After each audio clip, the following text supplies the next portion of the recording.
नमस्कार, मैं हूं शिवेंद्र श्रीवास्तव और आप देख रहे हैं श्रेष्ठ भारत। क्या कभी आपने ऐसी डकैती के बारे में सुना है कि एक अकेला आदमी एक डकैती को अंजाम दे जो दुनिया की सबसे बड़ी डकैती हो? और ख़ास बात यह कि डकैती की रकम एक दो नहीं बल्कि दर्जनों ट्रकों में लादकर ले जाई जाए। क्या कभी आपने ऐसा सुना है कि एक निहत्थे आदमी ने दुनिया की सबसे बड़ी डकैती को अंजाम दिया और एक गोली तक नहीं चली? या कभी आपने ऐसा सुना है कि डकैती को अंजाम देने के लिए बाकायदा राष्ट्रपति के सिग्नेचर का इस्तेमाल हुआ और जब तक डकैती के बारे में पता चलता तब तक डकैती करने वाला शख्स गायब हो चुका था? तो आज एक कहानी ऐसी भी में एक ऐसी डकैती की कहानी जो दुनिया की सबसे बड़ी डकैती है, लेकिन 20 साल बीत जाने के बाद भी उस डकैती के बारे में ना तो दुनिया की कोई एजेंसी पता लगा पाई और ना ही सरकारें।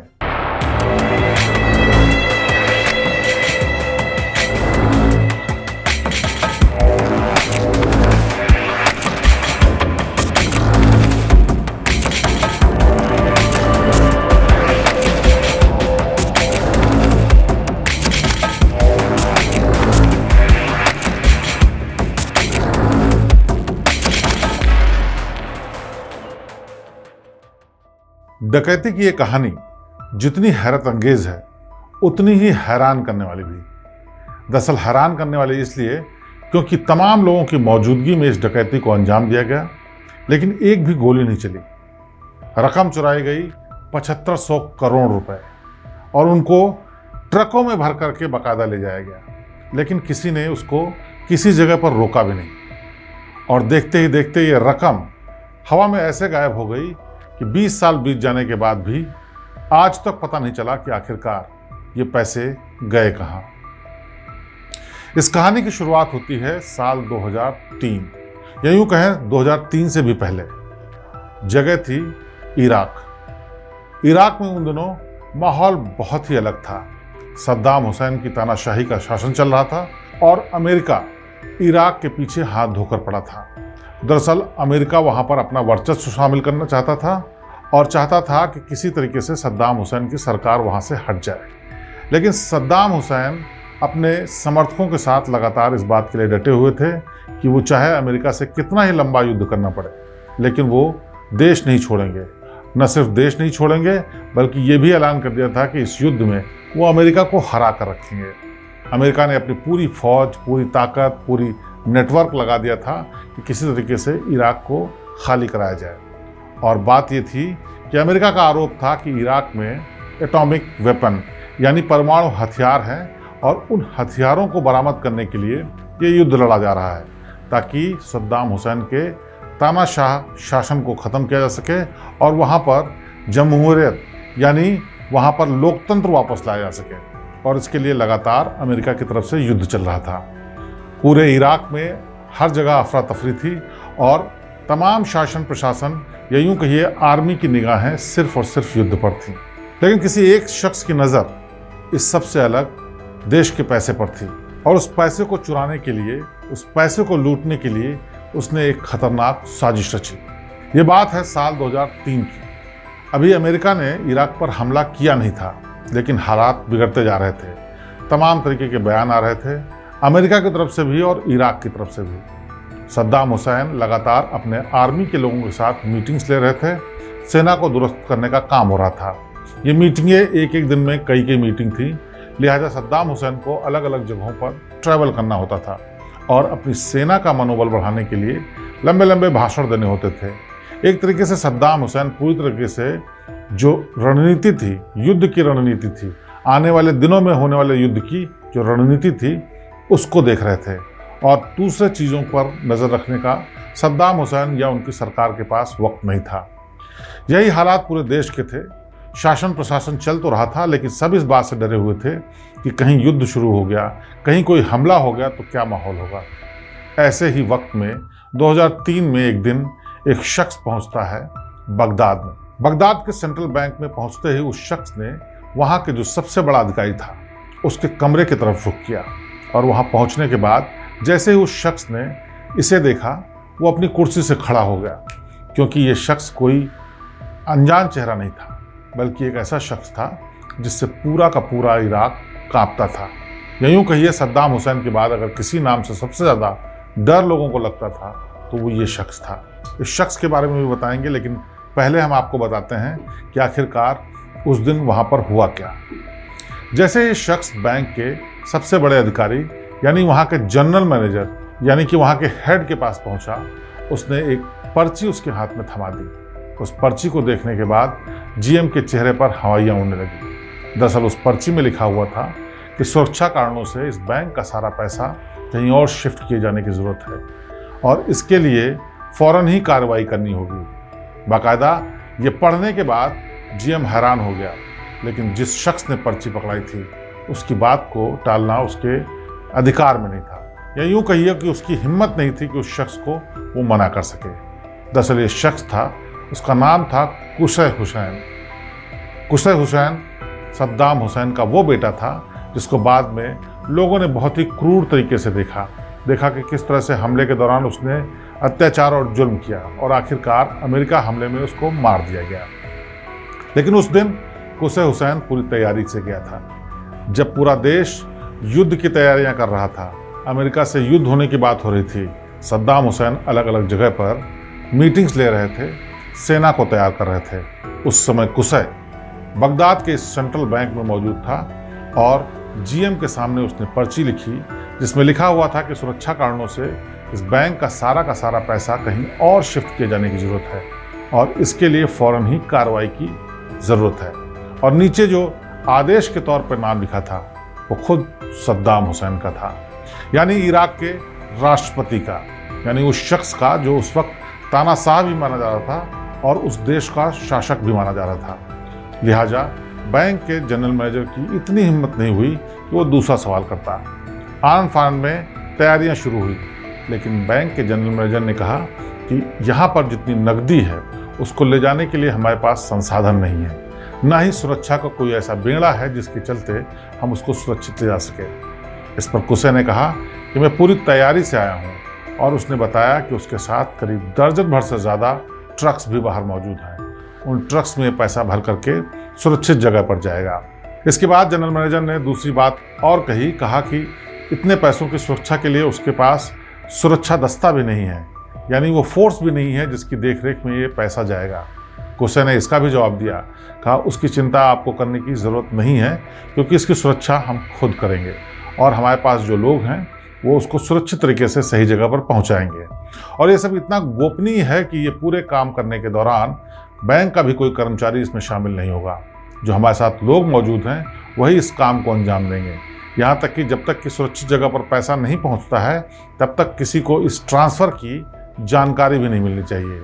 और तो और जनरल मैनेजर को भी उसने तब तक बैंक के भीतर अपने कमरे में ही मौजूद रहने के लिए कहा जब तक कि सुरक्षित तरीके से पैसा वापस सही जगह पर नहीं पहुंच जाता। ये घटना है सुबह करीब 11 बजे के आसपास की। उसके बाद दर्जनों लोगों ने आनन फानन में बैंक की वॉल्ट से पैसा निकालना शुरू किया। ताजी छपी हुई करेंसी भी थी, तमाम पुराने पैसे भी थे, लोगों के डिपॉजिट भी थे, अलग अलग विभागों के पैसे रखे हुए थे, यहाँ तक कि सरकार के बजट का भी पैसा वहाँ पर रखा हुआ था। और जब सारा पैसा इकट्ठा हो गया तो अंदाजे के तौर पर उन लोगों ने अनुमान लगाया कि ये पैसा करीब 7500 करोड़ रुपए है। इसके बाद भी तमाम पैसों की गड्डियाँ वहाँ पर बच गईं। इसके बारे में कहा जाता है करीब 2000 करोड़ रुपए तब भी बैंक में बच गए, लेकिन जितने ट्रक ये लोग लेकर के आए थे उसमें इससे ज़्यादा की रकम नहीं आ सकती थी। लिहाजा तय किया गया कि इतने पैसे को बगदाद के सेंट्रल बैंक में ही रखा जाए, लेकिन बाकी रकम जो लद चुकी है इसको यहाँ से सुरक्षित ठिकाने पर पहुँचाया जाए। जनरल मैनेजर को ये इत्तला देने के बाद कुसै उस पूरे काफिले के साथ बैंक से बाहर चला गया और उसके बाद इन ट्रकों को ले जा करके उसने एक अज्ञात जगह पर खड़ा कर दिया। अभी इस घटना को कुछ घंटे ही बीते थे, इसके बाद अमेरिका समेत दूसरे देशों में खबर फैलने लगी कि बगदाद के सेंट्रल बैंक से 7500 करोड़ रुपए की नकदी ट्रकों में भर करके ले जाई जा रही है। ये वो वक्त था जब अमेरिका पहले से जो तैयारी कर रहा था हमले की, उसमें उसने तेजी कर दी और उसी रात बगदाद पर हमला कर दिया गया। अमेरिका की फोर्स ने जब बगदाद पर हमला किया तो उसको तमाम निर्देशों के साथ ये भी कहा गया कि जब आप बगदाद में हमला करेंगे तो वहाँ पर बैंक के भीतर मौजूद जो पैसे थे वो आखिर कहाँ गए, इसके बारे में भी जानकारी जुटाएंगे। आर्मी के लोगों के साथ तमाम एक्सपर्ट्स की टीम, फोरेंसिक की टीम और दूसरी टीम भी भेजी गई ताकि वो लोग अपने तरीके से सबूतों के आधार पर पता लगा सकें कि आखिरकार ये पैसे कहाँ गए। सर्विलांस की टीमों को एक्टिवेट किया गया, FBI और CIA जैसी एजेंसीज को भी लगा दिया गया। लेकिन जब उन्होंने हमला किया, उस हमले के बाद इतनी अफरा तफरी मच गई कि उनको बैंक के भीतर कुछ भी नहीं मिला। बैंक के भीतर जो पैसे मिले वो भी नाकाफ़ी थे। इसी के साथ साथ सद्दाम हुसैन के महल पर भी हमला किया गया और वहाँ की भी छानबीन की गई, लेकिन सद्दाम हुसैन के घर से भी ये पैसे नहीं मिले। इसकी जानकारी राष्ट्रपति सद्दाम हुसैन को भी मिली। उसने बहुत नाराज़गी जताई क्योंकि वो जो सिग्नेचर GM को दिखाए गए थे, सद्दाम हुसैन के मुताबिक उसने वो सिग्नेचर किए ही नहीं थे। ऐसे में सवाल ये उठता था कि उसके ही बेटे ने यह हरकत क्यों की। बाद में बहुत सारे किस्से कहानियाँ इसके बारे में आए। लोगों ने यह भी कहा कि सद्दाम हुसैन को अंदाज़ा हो गया था कि अमेरिका अब हमला करेगा और यहाँ की तमाम संपत्ति को भी कब्जा करने की कोशिश करेगा। इसमें जो अचल संपत्तियाँ हैं, यानी जो बिल्डिंग्स और जो शासन प्रशासन के दफ्तर हैं, उनको छोड़कर जो यहाँ पर कैश रिजर्व है उसको भी अमेरिका फौरी तौर पर लेने की कोशिश करेगा ताकि वो उनको इकोनॉमिक तरीके से तोड़ सके। लिहाजा लोगों का मानना ये भी है कि उस पैसे को ऐसी सुरक्षित जगह पहुँचाने की कोशिश हो रही थी जहाँ पर अमेरिका की नज़र न पड़ सके। लेकिन सरकार और उस वक्त के तमाम प्रशासनिक और राजनीतिक लोग हैरान थे कि इस आदेश के लिए राष्ट्रपति को तमाम दूसरे पक्ष के लोगों की भी ज़रूरत पड़ती है। संवैधानिक तरीके से अगर पैसे को शिफ्ट किया जाना है तो उसमें विपक्ष की भी भूमिका होती है और इसके लिए बाकायदा एक बैठक और कैबिनेट से अप्रूवल होता है। लेकिन ये अगर राष्ट्रपति ने पैसे के लिए इजाज़त नहीं दी या दी, दोनों ही कंडीशन में ये अवैधानिक है, यानी एक तरीके से ये पैसा लूट लिया गया है। और हकीकत भी यही थी।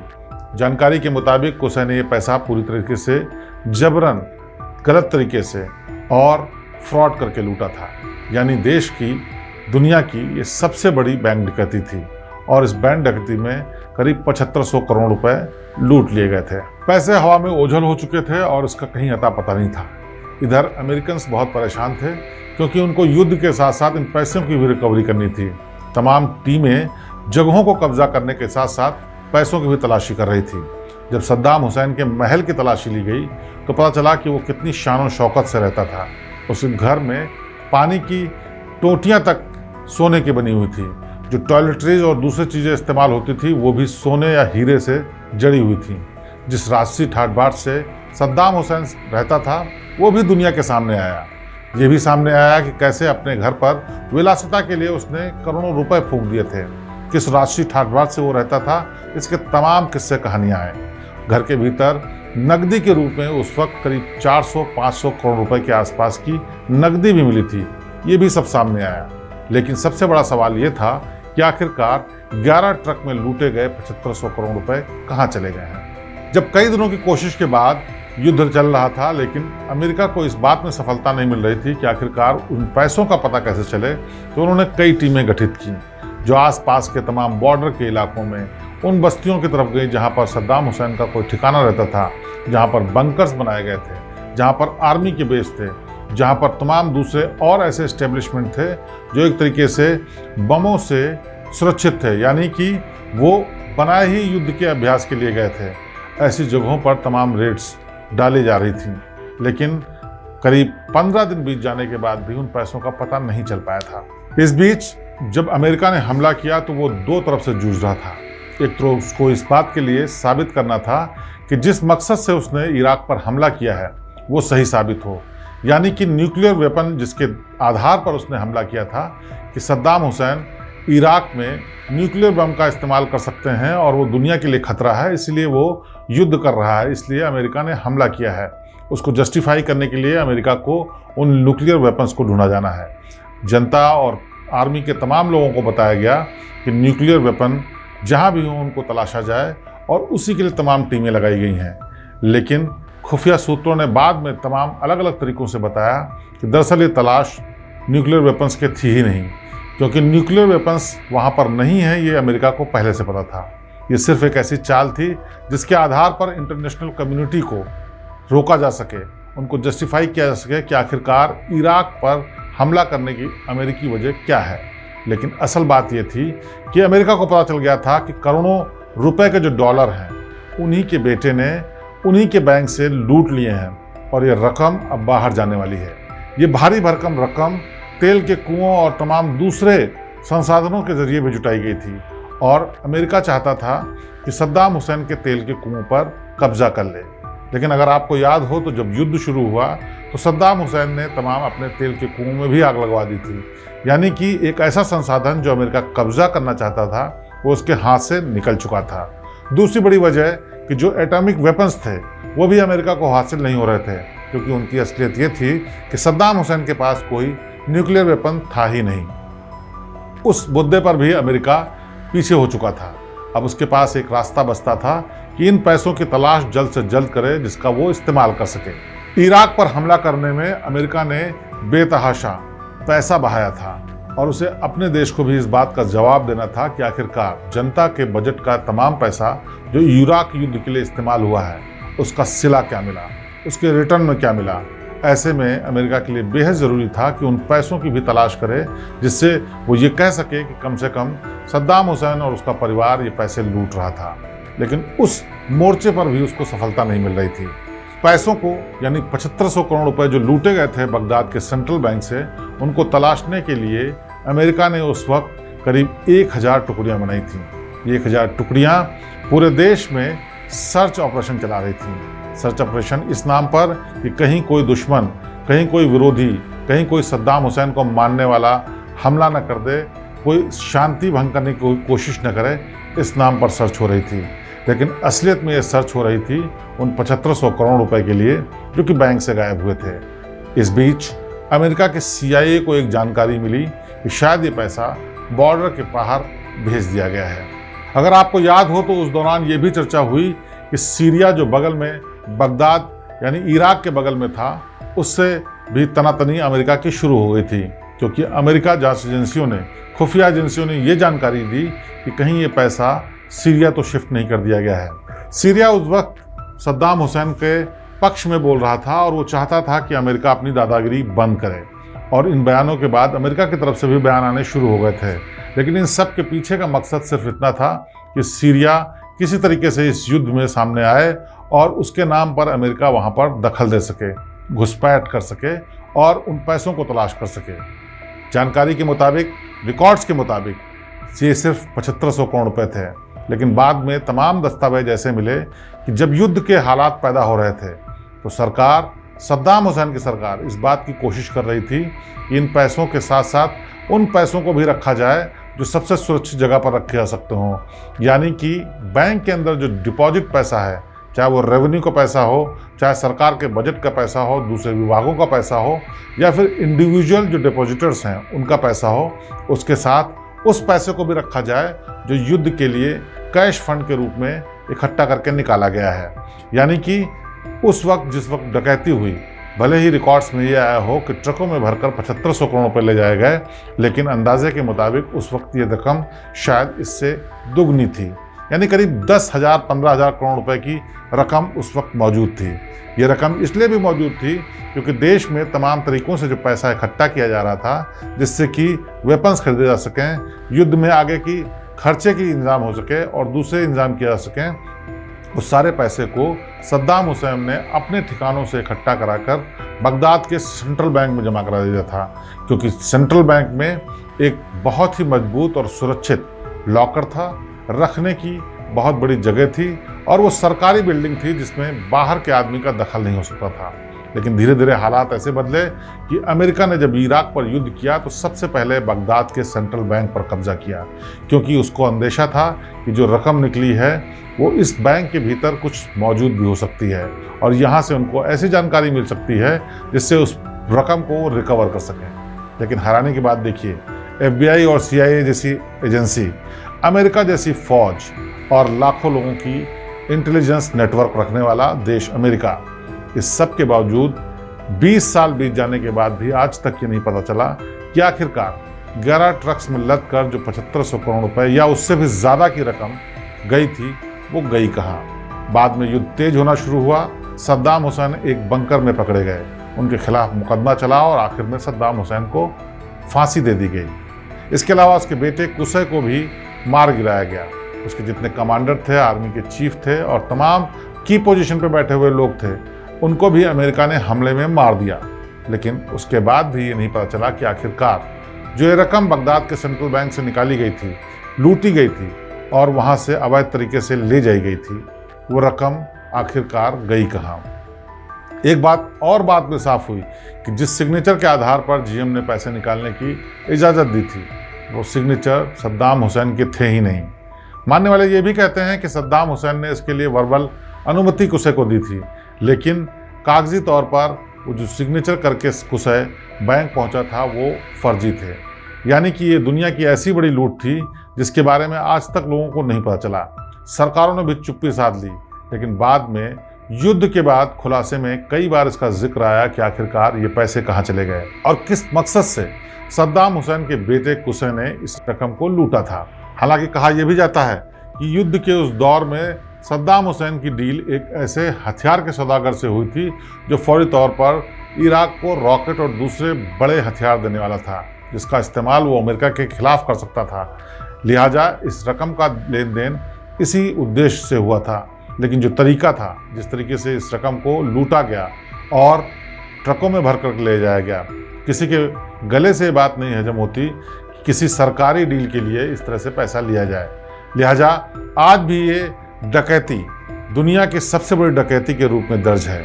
यहाँ तक कि इस डकैती को Guinness book of world record ने दुनिया की सबसे बड़ी डकैती के रूप में दर्ज किया हुआ है, और वो भी एक राष्ट्रपति के सिग्नेचर से, एक पर्ची पर लिखा हुआ संदेश, और उसके आधार पर पूरे बैंक को लूट किया गया।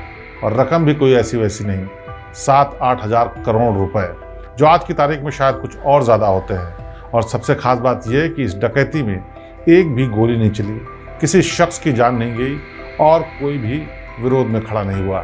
तो Guinness book of world records में दर्ज इस दुनिया की सबसे बड़ी डकैती और राष्ट्रपति के फर्जी सिग्नेचर से हुई डकैती पर यह थी आज की खास पेशकश। देश की बाकी खबरों के लिए आप देखते रहिए श्रेष्ठ भारत। अगली बार फिर किसी हैरान करने वाली कहानी के साथ आपके सामने पेश होंगे। तब तक दीजिए इजाजत। नमस्कार।